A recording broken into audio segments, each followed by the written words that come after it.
Now, from the downtown of Northwest Arkansas, in Uptown Rogers, with weather from Bentonville to Fayetteville, Fort Smith, and beyond, here's Oz weather meteorologist, Garrett Lewis. Good end of March to you, almost, right? We're at the 25th right now. Not bad at all. Temperatures outside are cool. They're only going to get cooler. The big weather story is this: rain today, tomorrow 40s, the day after that 50s, the day after that 60s. So it's a warming trend, and we bottom out tomorrow morning, and we may see a freeze across much of the area. We'll take a look at that too. Now, the rain that's out there now, it's not going to be around there all day, but we do have a steady stream of showers from southwest to northeast, which should last on and off to at least the first part of the day before finally starting to clear on out. So let's take a look and see what's going on out the window there. This is a look out over Fayetteville. Look how wet it is. What a sloggy, sloppy, messy go. Yeah, give yourself a little bit of extra time when you leave the house this morning. You know how it is on I-49, 540, 40. Anytime it rains, anytime a bird flies overhead and leaves a splat, someone's going to get in a car crash. Seems like it happens all the time.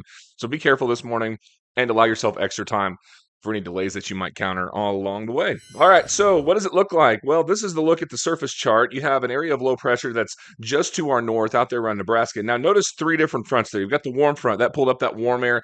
That overrunning is what we're seeing from that rainfall now. Between that warm front and the cold front, we have a secondary push of rain. That should move through this afternoon. And then that third front, the second cold front that's back there, that's the one that's going to bring in the cold air. And you can really tell already by just looking at the blue colors. I mean, there's snow flying across parts of Colorado, getting into north New Mexico, western parts of Kansas, Nebraska. It's going to be a cold system behind this.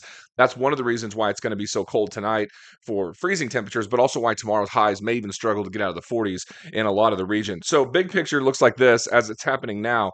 You can see where that boundary is and all that moisture, which is streaming from south to north.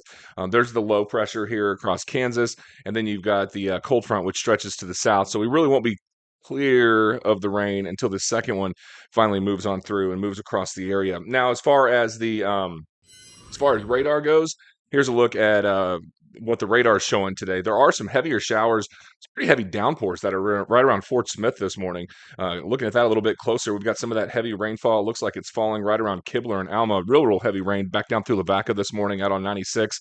A little bit less out around Mulberry and Ozark, and then back southward from Boonville out through Weiss City and Parks, another heavier line that's moving through. There's not severe weather within ES. The severe weather threat is extremely low, which is nice, but we are going to have some heavier rainfall. Now, in Benton County, things have started to let up a little bit. Right around Bentonville, we still have some of that heavier rain in Rogers and certainly more out towards War Eagle. And then when you get into Springdale, you get into the heavier showers out around Tawnytown. That rainfall is moving out towards Spring Valley. Goshen getting the rain. Same with Johnson. Generally speaking, though, more of the darker yellows and orange colors instead of red colors in this area, just east of Springdale is where some of the heaviest rain is coming down. And then right on the mountain there in Winslow, you can see moderate to heavy rain. With the heaviest showers right there east of Fort Smith and another heavy band of rain on that leading edge, which is just to the east of Waldron. So this whole messy blob moves through, and we'll zoom back out and animate it for you. You can see how it's moving southwest to northeast across the area. Once that moves through, then the skies will clear out, and that is when temperatures will fall.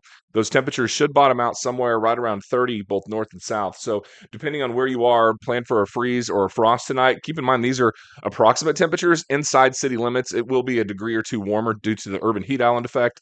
And outlying areas, if you live in a valley, it could be a lot colder than this. Just depends. You know your place better than anybody probably. But some of the locations that typically experiences freezes when your neighbors don't, those are going to be the ones that freeze tonight. Poto could get down to about 31, 32. Sallisaw, same thing. Fort Smith, probably closer to 33, 34, just being in the city limits. And Bentonville and Rogers, somewhere 29, 30, somewhere in there.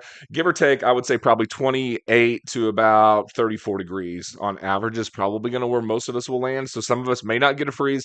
Many of us may see a freeze. I think most of us probably will, especially if the winds go calm. Once those winds go calm and the skies clear out, then you're looking at some really easy conditions to get some really cold temperatures. There's a lot to be contingent on the wind, though, for tomorrow. But the data has continued to show at least the possibility of a freeze Tuesday morning and Wednesday morning. Should we get any freeze headlines or frost headlines from the Weather Service, I'll pass those along as well. So that's going to do it. Forecast-wise today, rain first part of the day, gets colder each and every day. Actually, gets colder by tomorrow, then warmer each and every day. 40s, 50s, 60s. No severe weather on the horizon for us. Lots of sunshine later on this week. It actually looks like it's going to be a pretty nice week, but it is just going to be off to a chilly start. Potentially a freeze Tuesday morning, maybe another Wednesday morning, Then we head on into the weekend, and it looks full sunshine for us. Be safe out there this morning on those rainy roads. Have a good one.